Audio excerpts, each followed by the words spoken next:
Okay, my name is Lawrence McGlynn, and you're listening to the award-winning Philadelphia Hall Monitor here on WPPM 106.5 in Philadelphia, on Comcast Channel 66, and streaming live at phillycam.org.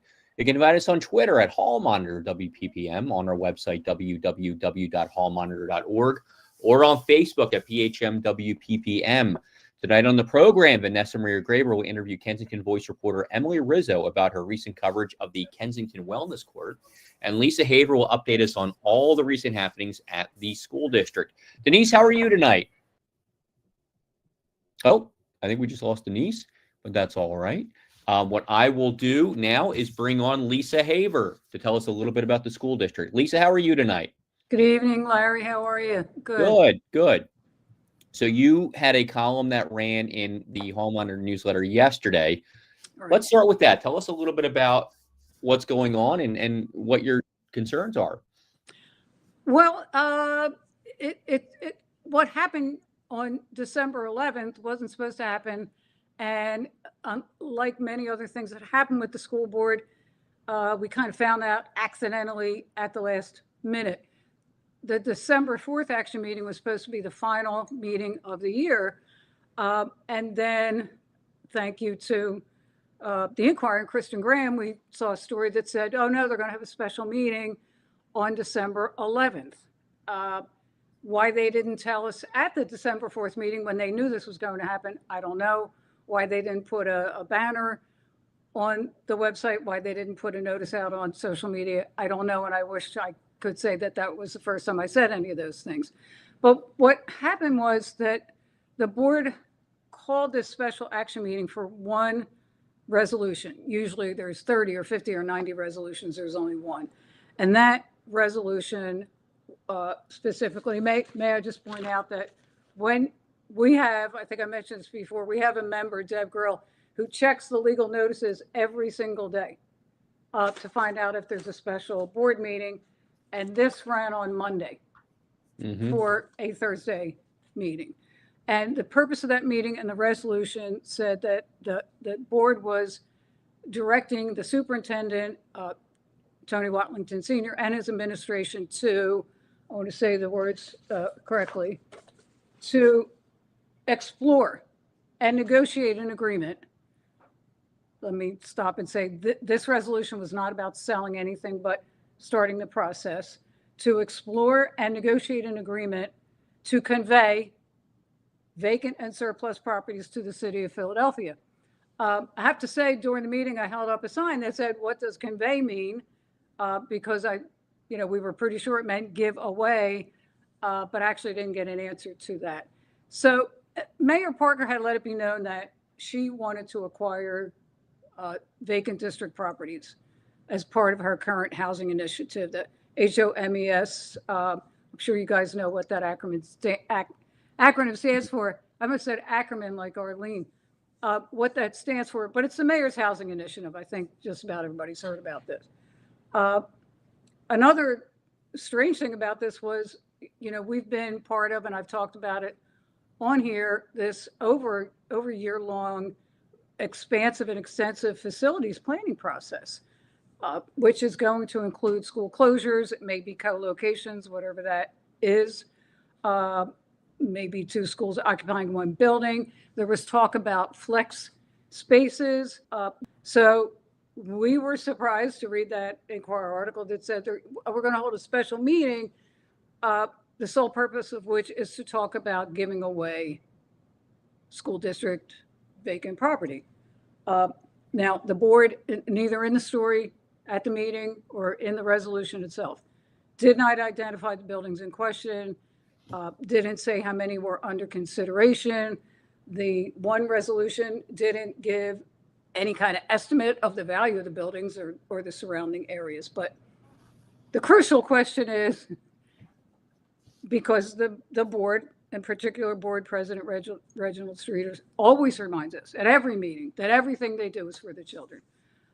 So, our question is, how does giving away tens of millions of dollars in assets, whether it's real estate or buildings or, furniture or cash, how does that benefit the city's children? And we didn't get an answer to that. But I will say that we actually witnessed some serious deliberation at this meeting, something we don't say too often. The vote was not unanimous. There were two members of the board that I mentioned, Chow Wing Lam and Crystal Cubbage, and both of those board members voted against the resolution, and both of them explained why. And Chow Wing Lam has been on the board for a couple of years, and she noted that the city's Office of Property Assessment recently assessed the district's vacant properties at about $80 million. And, when I was writing it dawned on me that the board never called up the district's own CFO, Chief Financial Officer, Mike Herbsman, to come up, say, hey, tell us how much we're talking about, what's the value. It was kind of notable by his absence, but to her credit, board member Lamb named it, cited the OPA, and she wasn't challenged by anybody. So I'm assuming that 80 million is a reasonable figure. And as she pointed out, also, which would seem to be obvious, once we give away things, we have nothing more to say about it. We're limiting our opportunities to decide what happens with this property. And Crystal Cubbage basically said the same thing. We're under-resourced, we're cash-strapped. Why would we be giving money away or assets or anything? So that was refreshing and kind of gave us some hope that, all right, maybe board members are not just going to fall in line with whatever the mayor wants, because we have seen that, with the KOZ abatement votes. We've seen it with that TIF vote during the arena debacle. Is that a nice enough word? So we have seen the board vote for what the mayor wants, and they did this time too. It was 6-2. Board member Joyce Wilkerson was absent, and we might have a way to explain that a little bit later on. But it was 6-2. I mean, there were members of the board who said, "Wait a minute, we can't just give things away." And I want to stress, which I did in the article, that the board, all the board members, all 9 board members, are appointed by the mayor. That does not mean the mayor is in charge of the Board of Education. It absolutely does not. They are accountable to the people of the city, in particular, the stakeholders of the district, and as they say repeatedly, the children. They are not answerable or accountable to the mayor. I mean, I say that unequivocally. Their constituents are the people in the city. Whether people have children in schools or not, everybody benefits from a thriving, adequate public school system. Right. Absolutely. It's crucial. And there are a lot of studies that show that, even if you don't have children, what it really means for the economy and all that. Yeah. I'm sorry, Larry. Go ahead, Denise. Well, as someone who has covered so-called, building plans, which include the closings back in the mid-2000s, one of the things that kind of drove everybody crazy about that was you had these unused buildings that the school district was basically selling for pennies on the dollar. Is this kind of something similar going on? And because that didn't end very well. This is different in that the mayor wants them to give the city the properties. And part of the rationalization that was presented by the board president in the Inquirer story, mostly not, he didn't actually say that much at the board meeting, but when he talked to the Inquirer, I think what he was trying to say was, well, the district spends a lot of money maintaining these empty properties. True. And the district has been derelict in maintaining those properties. And some of this was brought on by the tragic murder of a young woman and her body dumped at Ada Lewis, which has been empty, vacant. The district does not like to use the word abandoned, but the body of a young woman was left on the grounds of Ada Lewis Middle School, which has been closed for about 15 years. So no matter what the district is spending to maintain properties, they would lose money by not selling them. And I think that's kind of like, I don't know why I even have to say that. If you give things away, you don't get any money. If you sell them, you will get money. Yes, Denise, I know what you're talking about. One of the schools in question was Smith School, like in Point Breeze, and that building was sold at a very low price. And members of that community actually came back to the district. I think that we were still under the School Reform Commission then. They wanted the district to buy the building back. It didn't happen, but it showed you how much the community cared about that building. And you can't have it both ways. But I think everybody knows one thing. If you give things away, you don't get any money. And as Chowing Lamb, board member Lamb pointed out, we're talking about close to $80 million. And again, that's from the city's Office of Property Assessment. Are we going to give away $80 million? Why would you even consider doing that? Well, I don't know how you can explain that other than to say it's a blatantly political move. There's no secret that the mayor has a lot of support among real estate developers. There have been newspaper stories that showed that the PAC money from developers and the political activity itself of developers helped to get her into office. Now, the mayor can say, oh, we need these homes, these buildings to be part of my homes initiative. That's not a guarantee that even if you wanted these buildings to be low income housing, that they would. The point is, the board should only have the interest of the children and their families and the community. That's it. Even though the mayor appoints you, you are not accountable to anybody but the people of this city who have a stake in that school district. And, I'll throw that out there again. This is another reason why we need an elected school board. And what was the rationale for the people who supported doing this? It's interesting, Larry, because even the people who supported it weren't, I wouldn't say enthusiastic about it. Even the people who supported it, what they would say is, okay, I support the mayor's housing initiative, which, I didn't want to get into the weeds too much, but it was entirely inappropriate once they called the vote on that specific resolution to start saying things like, oh, I support the mayor's housing initiative. That is not what we're discussing at all. Right. We're just having, the motion was made, it was seconded, now we're voting.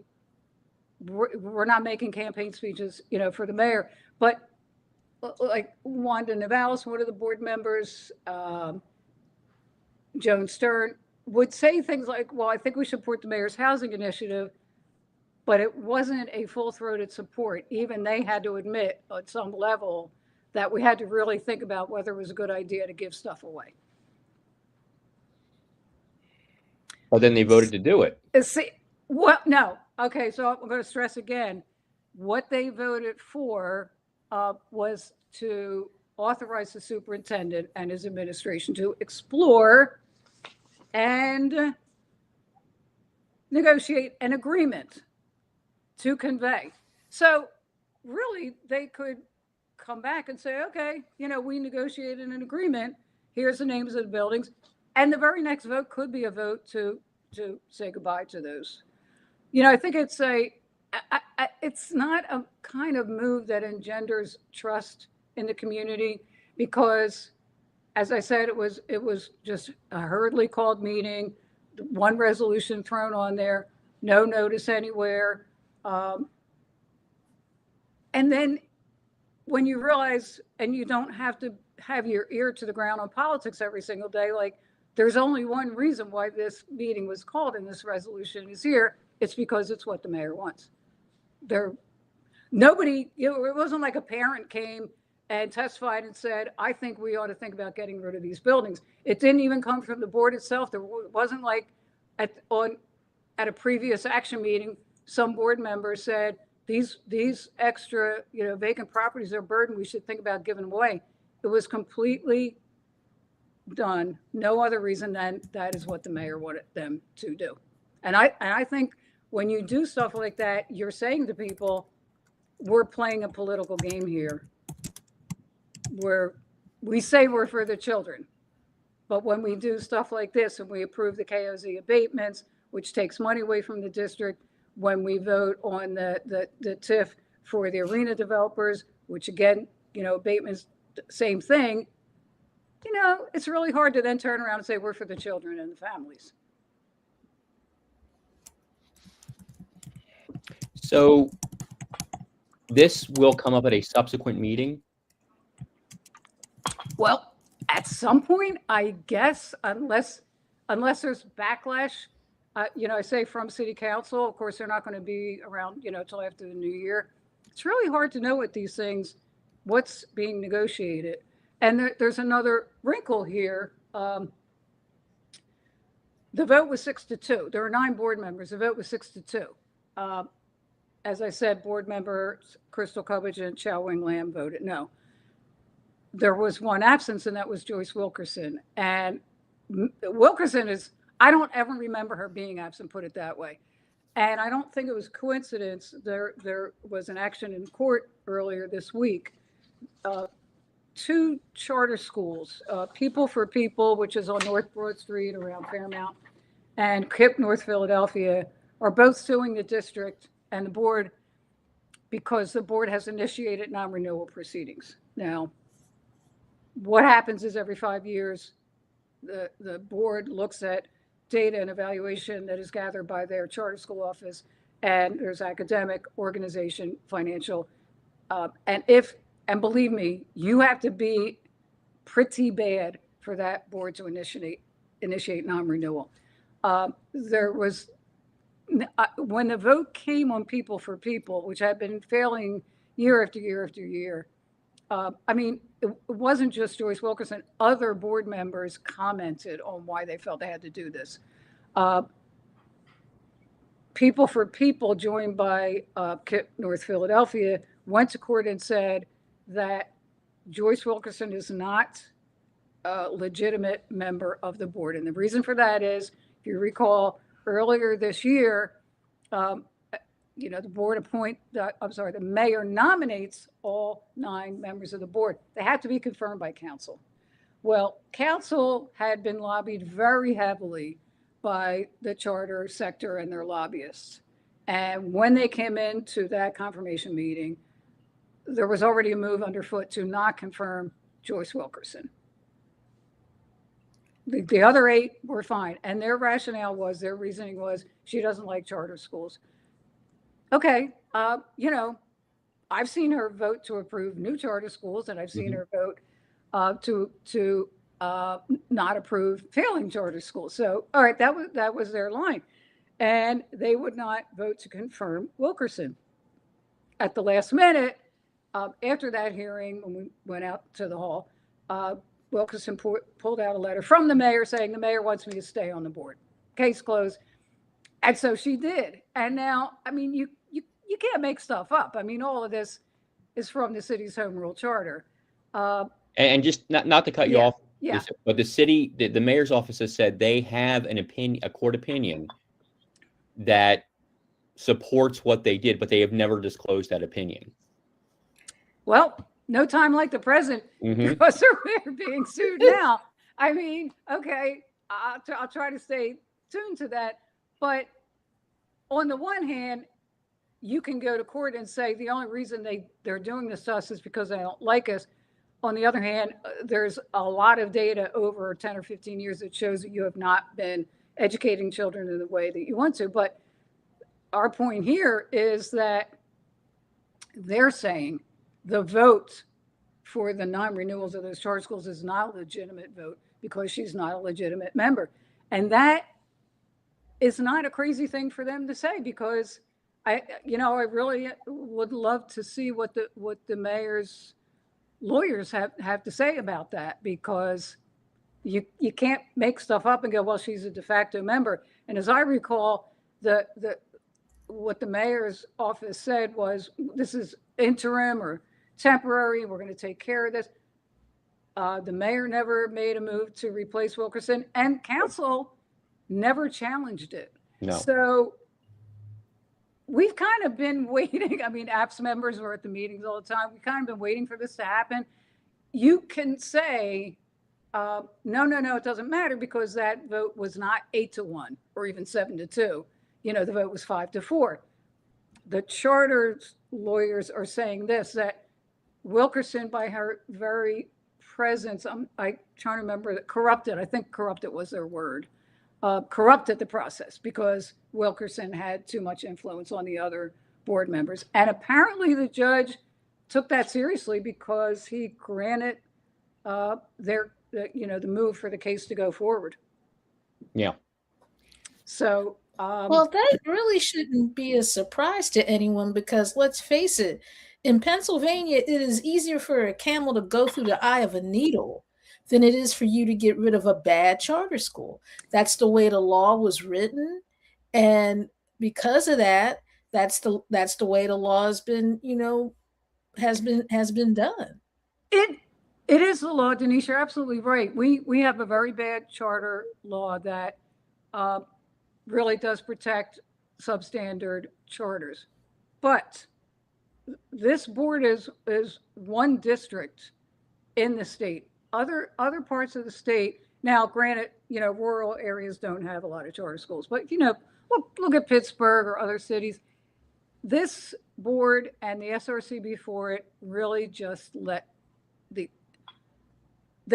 lot of the substandard charters slide. As a matter of fact, in this last year's process, they did vote to begin the process for KIPP, North Philly, and People for People. But there were, I believe, 3, including one Mastery School, Mastery Douglas, that the board voted to renew, even though they didn't even meet the most basic academic standards. They got below 45%. And yet the board voted to renew them. There is a lot of money in the charter sector. APS and Philly Power Research did a report earlier this year on the patronage system that has grown up around charters. When we go to board meetings, we always see the charter lobbyists there. They have paid staff, and they're very effective, because as I've said to you who are weekly, almost daily observers of city council, there's not really any member of city council who you could identify as a constant defender of public education. Right. There are many more vocal defenders of the charter sector. Yep. Yeah, I remember particularly council members Curtis Jones and Isaiah Thomas being very effusive, for want of a better way to put it, when it came to the appointment of Joyce Wilkerson and, to an extent, President Streeter, and in terms of their being put back on the board because of what they perceived as a lack of support for charters in general and Black charters in particular. And I don't know, there's no evidence for that at all. As I said, there are charter schools, and I'm not even sure what Black-led means, because if you're saying that the school is led by its board of directors and not the CEO, then I'm just not really sure what that means. But in general, and APS looks at the data every year for every charter application, every charter renewal, consistently, the district schools outperform the charter schools. Right. Overwhelmingly, in terms of serving English language students, serving special ed, children with very special needs. There's no comparison between charter schools and the districts. As a matter of fact, there was a story in the Inquirer today, another Kristen Graham story, which, you know, it was good to see that it was being reported on, but it wasn't really. It's something that's been true since charters came around, that charter schools counsel out students with behavior problems, or students who have needs that they just cannot or will not meet. That was in the Inquirer today. Yeah. That's just the history of charter schools. And even with every advantage, they still have not been able to come close to performing at the level of the public schools. Okay. Well, Lisa, where can we learn more about the Alliance for Philadelphia Public Schools? Alliance for Philadelphia Public Schools, we call ourselves APPS. We have our website, APPS Philly. We're on Twitter, we're on Blue Sky, Facebook, every place, Instagram. We're everywhere. And of course, you can always meet us at every single Board of Education meeting. All right. Well, Lisa Haver, thank you so much. And we will see you in 2026. Thank you. Have a great holiday, both of you, Larry and Denise. You too. You too. And now, Hall Monitor reporter Vanessa. Oh, and there's Vanessa right now. Vanessa, how are you tonight? I'm great. So you interviewed Emily Rizzo about her investigative reporting about the city's wellness court in Kensington. And you talked about the results of the program, what Emily observed by watching the court. That's right. Emily and I, in January, both attended the launch press conference for this treatment court. And Emily and I have worked together before at Philly Cam. So we've stayed in touch. And Emily did a really great investigative report where she interviewed participants of the program. She tracked data, she did court watching. And so I talked to her about the results of her investigation. And let me just say, it was really shocking. So why don't we take a listen? Hello, and I'd like to welcome to the Hall Monitor, Emily Rizzo. Emily is the accountability journalist at Kensington Voice, which is a hyper-local publication here in Philadelphia, providing local news for North Philadelphia. And Emily recently published an article that gave a in-depth, detailed investigation about the city's wellness treatment court. And we wanted to feature you today to talk a little bit about your investigation and what you found, to be able to share with our audiences the progress that the court has made. And it's also because something that we both have been following. I think we were initially both at the launch of this new program. So thank you for coming on the show to talk a little bit about your work. Thanks, Vanessa. Thanks for having me. It's really happy to be here. And I remember you were there. So at the launch, and that was in January for people who don't know. And we were both quite curious to see how effective this would be.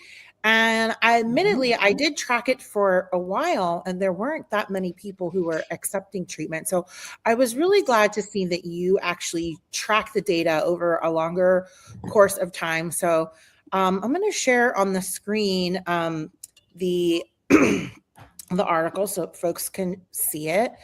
And here it is. New Kensington Fast Track Court lands Moth with warrants back into the cycle of addiction and homelessness. And you can find this on the Kensington Voice website. Can you tell folks a little bit about your investigation and generally what you found? Yeah. Well, I was thinking maybe I'd start with just explaining to folks what wellness court is. It's a fast track court that launched just this past January, like we said. And what fast track means is people are arrested, and the same day that they're arrested, they can see a judge the same day in this courtroom that's in the 24th Police District. So this happens once a week in Kensington, and police are targeting people who are using drugs, many people who are unhoused, living outside in Kensington, and they arrest them for low level, like the lowest level kind of crimes, like sitting on the sidewalk, obstructing the sidewalk is one of the very common ones. And yeah, so I think for context, I'll say also when Mayor Parker launched this initiative, what she did was she allowed the Philadelphia Police Department to take people into custody for these very low summary charges, when normally they would have given people tickets for those kinds of things, like obstructing the highway. So that's just what wellness court is. Does that make sense? Yes, totally. And that order was signed through executive order. Mhm. And some of the other offenses include like public Yes. public intoxication, obstructing the highway. And these are normally summary offenses. And one thing that's notable and controversial about this program was that if you were found to be doing these things in other parts of the city, you would still be issued a ticket. You would not be arrested and taken into court. And so that is something that the ACLU took issue with. And then also this treatment court only operated on Wednesdays, if I'm correct. Yes. And so if you were arrested on other days of the week, you did not have the option to go through this program. Yes. Yep. So yeah, just to get into what I did, I went to wellness court pretty much every week for the first 4 months of the program. And I collected data on the first 87 people who were arrested during those 4 months, but I tracked their journey through the court until July. So then this story that I wrote kind of outlines what happened to those folks and what were some of the outcomes. And I mean, the largest outcome, I'll just say right now, is that most people ended up with what are called wellness court bench warrants, which is a kind of wellness court that was created during a wellness court session. And we can get more into that. Yeah. And so it was about 87 people that you looked at who were arrested between January 22nd and May 21st. And how many of those people actually completed the program? So I have that 8 people were documented by the city as completed.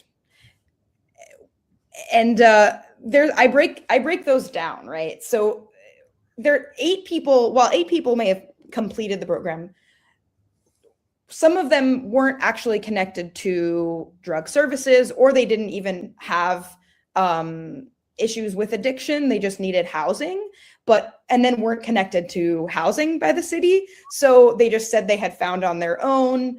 One person has actually since died from an overdose. So I can give a whole breakdown of what the completed actually means. So a few people actually kind of made it through the program and were connected to like recovery housing and actually are successful, I would say. I'm going to show this graphic and maybe you can explain a little bit of how this works. So the first graphic is all about the bench warrants, completed or rejected wellness court. And so shout out to your colleague, Sylvia Canelo, who made these data visualizations. And again, you can see these within the story. So here you have that 67.2% were given a bench warrant. Can you say a little bit more about what that means? Yeah, so they're called wellness court bench warrants. You're not supposed to, and people don't get arrested because they just have a wellness court bench warrant, right? What happens, you get one because you get arrested and you see a judge that same day and they offer you diversion. And that could be like, we want to connect you to an inpatient or an outpatient drug treatment program, and you accept it. But then you either abscond, you go for a day and you leave, and then the city loses contact with you, loses touch with you. They don't know. Often I would hear in court, almost every week, I would hear from the attorney that represents everyone who gets arrested. He would say, we've lost touch, basically, or the city loses touch. And then they get a wellness court bench warrant. And, you know, what a public defender, who's one of my sources in this story, points out is like, first of all, it's scary for someone to have a bench warrant. They might not understand what that actually means. What it actually means is, how he put it, it's an invitation back into the system to come back to wellness court and accept services again, to come back to where it's the PAD office, where like Marikey is in Kensington, to come back and say, I would actually like to engage with this. You're not going to be arrested because you have a wellness court bench warrant. But what it shows is that that's a large amount of people who initially accepted diversion from the city that was offered to them and then just left, and then the city lost touch. So yeah. So that's the majority of people then, Yes. right? Yes. They don't come Yes. back. Yes. And possibly they might just say yes so they can keep going about their business and maybe don't have any intention to come out, because they're kind of put on the spot there if they're arrested that day and sent to court. Yes. And yep, that's a point that an advocate made with me, and that's in the story, how you might be in withdrawal, in the throes of withdrawal, in the throes of addiction, and you just say yes because you're trying to just get out of there, or you're, you know, trying to get on with your day. So yeah, there's a lot of reasons why someone would say yes and not actually genuinely mean it. I mean, the point is that this all starts with arrest, right? And so what advocates say to me is, this is effectively involuntary treatment, because people aren't voluntarily saying, I want to go into a drug treatment program. They're being arrested, and then they're giving and then they're being offered this in front of a judge. You know, they might be very confused about why they're there, why they were arrested, and angry about why they're there. Doesn't necessarily set people up to want to accept services right then in that moment. And also they're not choosing to do that. So yeah. These are also low-level crimes, right? They're being arrested for very minor offenses. So potentially people think, okay, well, I'm not going to be, you know, forced into treatment, you know, over public intoxication or, you know, obstructing the highway. Yeah. So then you have 13.8 completed. That means they did come back and went into some type of treatment. Is that correct? Mm-hmm. And then 13.8 rejected it. So what does that mean? That means they go to jail? No. So that's a common misconception with wellness court, is that if you can land in jail because of your wellness court arrest. You can reject wellness court, and that just means that you've rejected the diversion offer that the city, you know, gave to you, and you can just get a fine. And I witnessed a number of people get fines up to about $500, and they say, I just don't want to go into a program. People don't end up in jail if you say, I don't want to go to diversion. We can get into why people do end up in jail. That's kind of a separate. Well, they probably have other warrants. They have other warrants. Yes. And sometimes people might be not guilty, right? So yeah. Right. Say that, you know, I didn't do anything wrong. I'll take my chances in court, and I'm not accepting this treatment, and I'm going to be not guilty. Exactly. Thanks for that reminder. Some of that percentage is people who said, I didn't do anything wrong, and they were represented by the defense attorney. The city, no, they don't get a public defender. The city actually contracted a private attorney to represent people arrested because if you're arrested on a summary charge, you cannot be represented by a public defender. Yes. Well, yes. That is something we'll have to look more into, but this is why I wanted to bring you on, to add those other details to the story. That is very interesting. Okay. Mm-hmm. And active, does that mean people that are just like, we're currently going through the system? That was people. Yeah. Cause by June, whenever I finished collecting my data, there were people who were still, the city was kind of still in touch with, but yeah. They hadn't been determined whether or not they were going to come back to court or whatever. Yeah. Yeah, exactly. Okay. Gotcha. Yeah. Okay. Thank you for that explanation. And then you're the different paths. Mm-hmm. So you said, like, first you have to get arrested, and then can you tell us where the wellness court is? It's not downtown, correct? No, it's all in Kensington. You get arrested. So this is a perfect visual. You get arrested, and then you get taken to the wellness center, which is also in Kensington. It used to be called the PAD office, Police Assisted Diversion Office, also in Kensington. And then if you're eligible, after you get assessed by a nurse, by a social worker, you get taken again to the 24th Police District headquarters, which is in Kensington. So, and then the courtroom is right there. It's where Judge Henry Lewandowski has been sitting and waiting for folks. And that's where they get represented by the city's contracted attorney. So yeah, you get arrested. So this middle part, right? And then you could see out of that 87, 29 people ineligible. So that often means you get taken to jail or picked up because you have an outstanding warrant that made it so you couldn't proceed through the wellness court process. So perhaps they had serious charges that made it so that they were ineligible. Okay. Yes. But a bright side of all of this is that there's a public defender stationed at that wellness center, helping to clear people's warrants. And that allows them to proceed through, and also kind of good, they get other, warrants lifted. And then they can represent them on those charges potentially. So a lot of people are proceeding and they have some warrants cleared, which is a kind of a silver lining. But yeah, so people who for whatever reason, they can't clear their warrant, they're ineligible and either get picked up or transferred to jail. And then kind of random reasons why some charges might have been dismissed or withdrawn or not processed through wellness court. Okay. And then on the right, you have those who are eligible. And so there's, I guess, different, tiers, right? Hospital, obviously, if they are, need immediate medical care.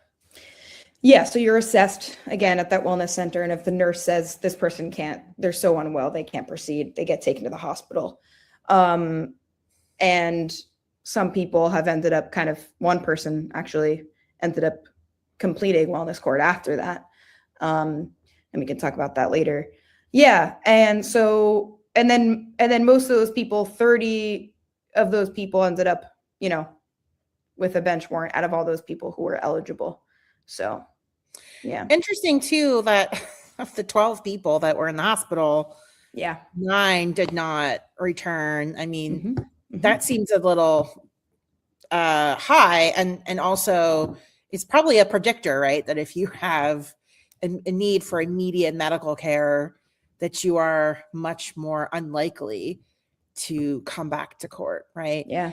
And so that seems to have a much higher rate of people not completing. And it might also just be harder at this point when I was tracking the data, might have been harder for the city to keep track of those people. I mean, that's a general trend, is they're losing touch. And maybe once you go to the hospital, it's harder to find you again. And that one person who completed is an outlier for sure. Yeah. And so they're only, out of both of these groups, people who went to the hospital and people actually went to wellness court, 8 completed, 1 person seemingly, died. Yeah. Then, so yeah. No, and 30 got the bench warrant, which also included somebody who did it. So 2 people out of this group passed away. Yes. That's tough, that's, really hard. I mean, I think people can disagree on, all of these programs and policies, but I think ultimately, everyone has a shared interest in preventing deaths. And unfortunately, this program still did not do that, at least for these 2 people. Yeah. And of course you can't ever say that, wellness court caused someone's death. And maybe there were people within the city actively trying to help, one of those people or both of them, but it just didn't work out, unfortunately. It's really sad. That is the reality of tracking this data, and these are real people experiencing addiction. And so that is the reality of having to, follow the lives, of the people involved in this. So overwhelmingly people didn't complete this program, which speaks to its efficacy. I wanted to ask about, I'm going to stop the share for just a second. I wanted to ask what you observed while you were in court, because you said that you sat through court many, many times watching cases. Can you talk about some of your observations? Yeah, I mean, the thing that has stuck with me the most, just as a human being, right, is seeing very often people maybe in pain from withdrawal or from whatever reason, but visibly in pain, leaning over, slumping over while the judge is speaking to them during their hearing, mumbling so softly you can't understand them, falling asleep in the back of the courtroom. So that has definitely raised concern amongst, advocates and other people who were witnessing that, attorneys, legal experts, and who say people should never be in court in that sort of state. That's the biggest thing for me. And then also being in court and just every week hearing, we've lost touch, and then someone getting a bench warrant. So yeah, I want to say that what the city said in response when because of course, that was going to be my next question. While you're kind of looking for that exact statement, in the story, advocates mentioned that a lot of people don't have phones, they don't have housing, and that's why it's very difficult to track them and keep in touch with them.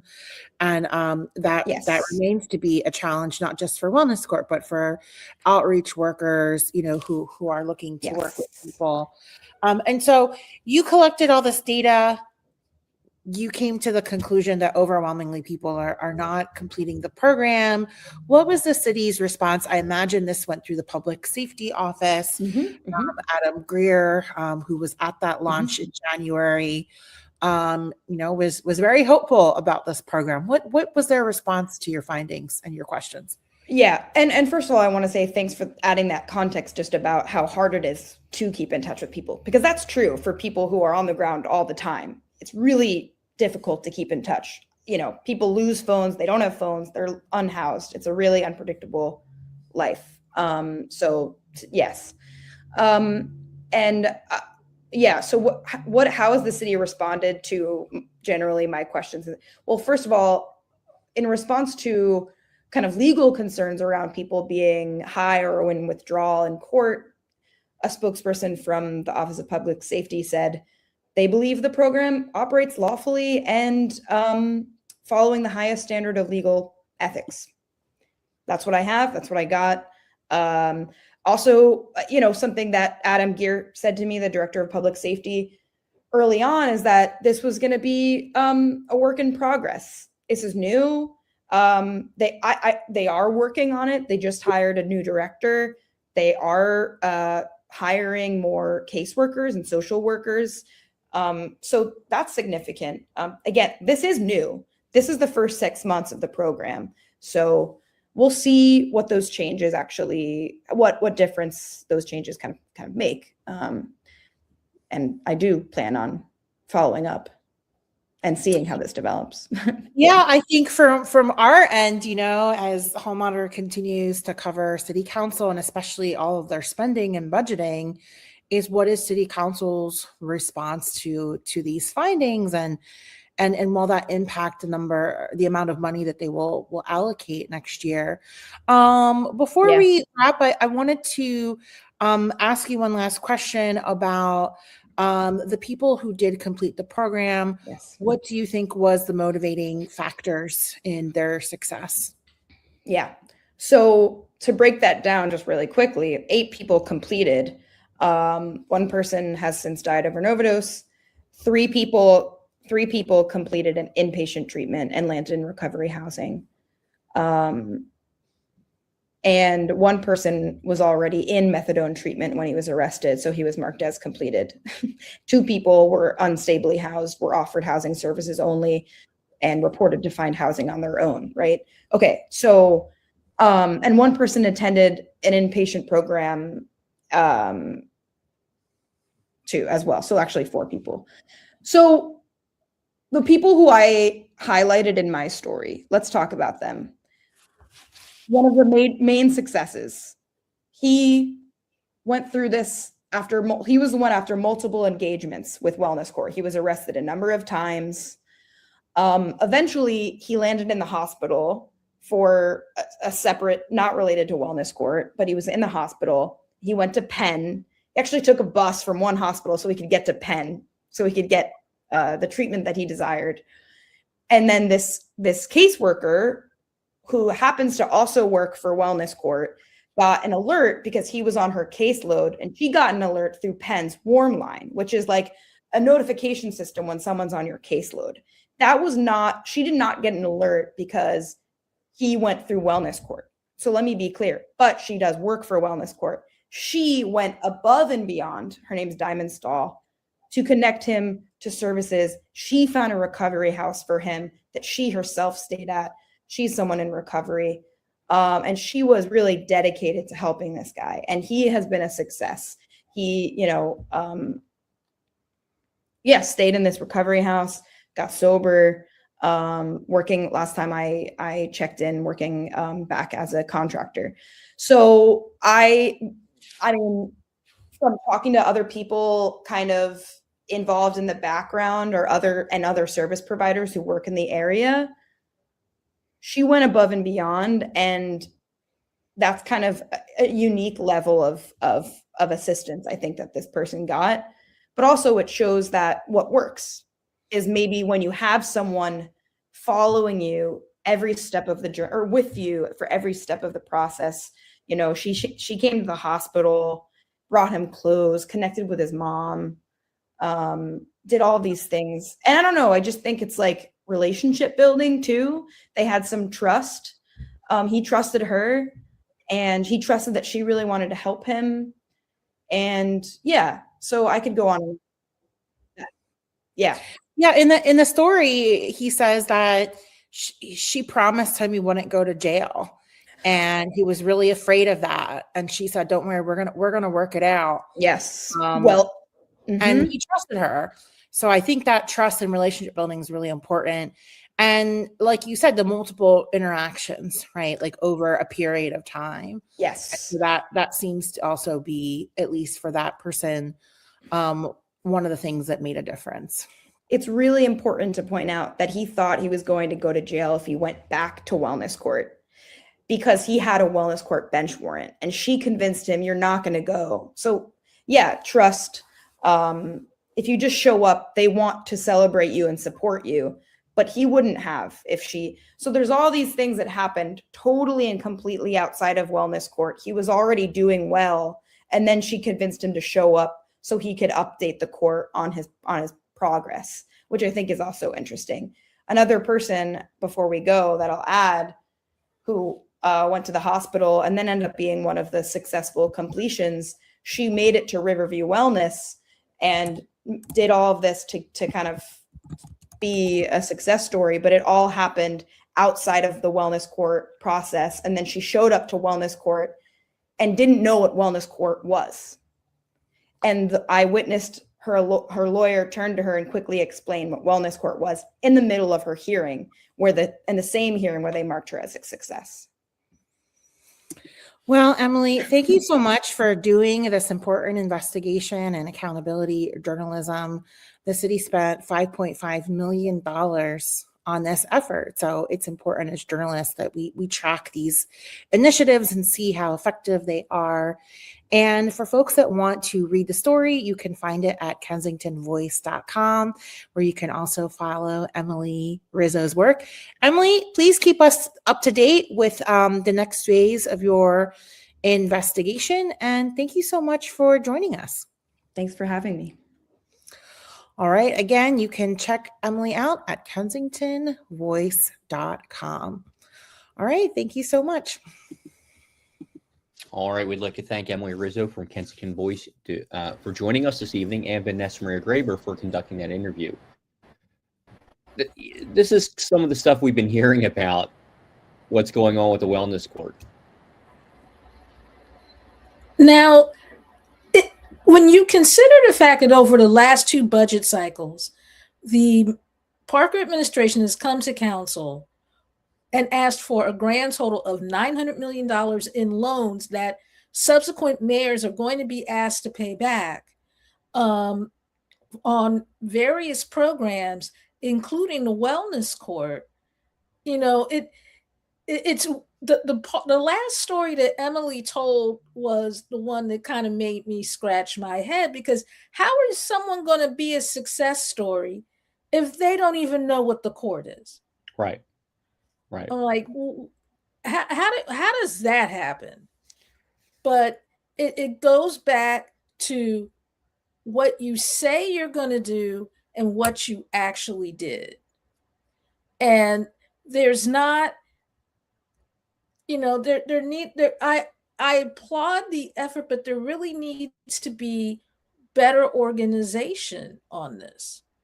And I know it's hard to do when you look at the population you're being asked to organize. Most of these folks are unhoused.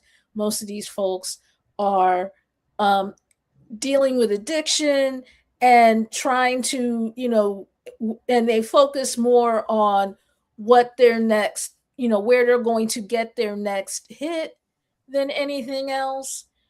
So it's hard to organize this particular population. But considering you asked the city to borrow $100 million to solve this problem, maybe it's something you need to work on. Yeah. And, I don't know that anybody has an answer to this problem. Other cities have similar problems. Los Angeles spent $500 million trying to solve this problem. Nothing came of it. I understand it's very difficult, but the planning and development that should have gone into the wellness court, so the things that Emily was telling us about wouldn't be happening, seems to have been overlooked. I don't know that there was a lot of, it feels more, it's a phrase that you use, Denise. Jesus is coming, look busy. Yeah, it's very Jesus is coming, look busy. Yeah. Like, let's run around like chickens with our heads cut off so it looks like we're doing something. Yeah. And in actuality, all you're doing is making people's heads hurt. Yeah. And creating some negative consequences for people when the intention was good. And I'm not faulting the intention here. I think it's a good idea to have an alternative kind of court for people who are dealing with these issues, but you got to get this right. And this isn't, I don't know that this is the kind of thing that you can start it and then say, well, we're working it out. This is one of those things that needs to be right from the beginning. Well, and that's clearly not what's happening. Well, this, to be fair, this is the first year. So maybe in subsequent years, folks will get their act together and it will be better. And the people who really need the help will get the help. Yeah. Well, Denise, we're going to have to leave it there. And so Hall Monitor will be, the television version of Hall Monitor will be on hiatus for 2 weeks because the next shows would be Christmas Eve and New Year's Eve. And I'm sure we all want to spend that time together, but we're going to take a little break and we'll be back in January. But we'll still have the emails going out. We'll be on social media. So we want to thank Emily Rizzo again for joining us. And we want to thank Lisa Haver for being with us on the show tonight. And we will see you in 3 weeks here on Hall Monitor.